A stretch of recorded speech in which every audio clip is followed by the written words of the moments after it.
about this book and Willie's story in particular. It's just emphasizing on faith and belief. Yes, yes. And he was in a position where everyone did not believe, but because of his background and the kind of grandmother he had that believed, and he was like, if this woman has so much faith and believes so much, then surely it can do something for me in the future. And little did he know that at that moment when he had the condition, his grandmother's teachings would be highlighted. So I think it's very powerful that it's actually emphasizing that belief and faith. If you don't believe it yourself, then it's impossible to convince other people. So True. he was in a position where only he believed that. I don't even want to be touched by doctors that don't have the level of faith and belief that I have. Yes. And in order for that to happen,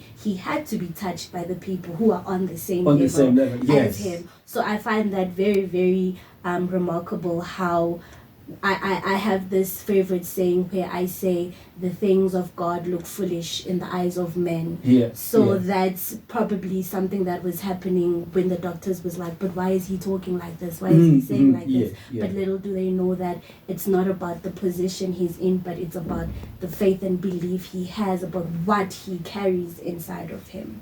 So yeah, I find that very powerful. Thanks. True. And also, guys, also check something out.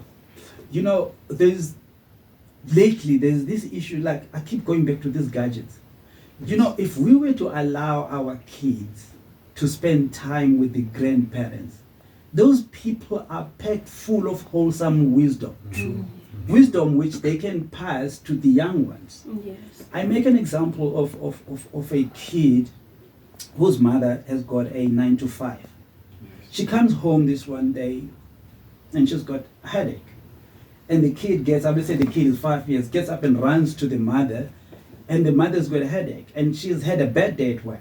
What will the mother say to the kid who comes running to her? She'll be on sorry man, I had a bad day, can you take, she will give maybe a phone, take the phone, play some games and stuff like that.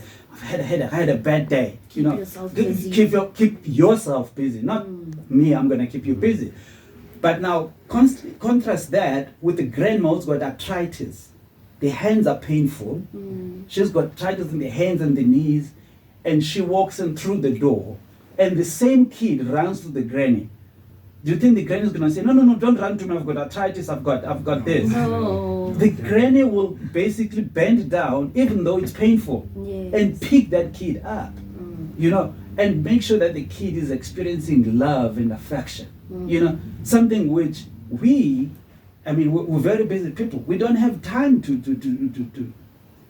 share that with our kids.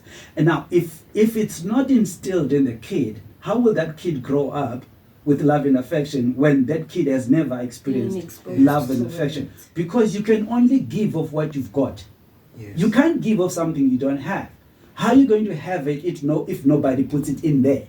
You understand? So one of the reasons I bought this book was to celebrate the grandparents as well. To say, you know, I wish more of us young people could make sure that our children get what we got from our grandparents and not take them away from the grandparents. You know, I'm not saying all grandparents are great, but it does not necessarily have to be your own grandparent. You know, the grandparents in the community where we live. And as black people, you know how we live. You know, we're a product of the community. We're not a product of a household. Yes. You know, so that's another reason why I made sure that I took time in the writers to say, let's celebrate the grandparents, because the grandparents will actually help us instill the values and qualities on our children, which we do not have time to. We don't have time to instill all of that. You know.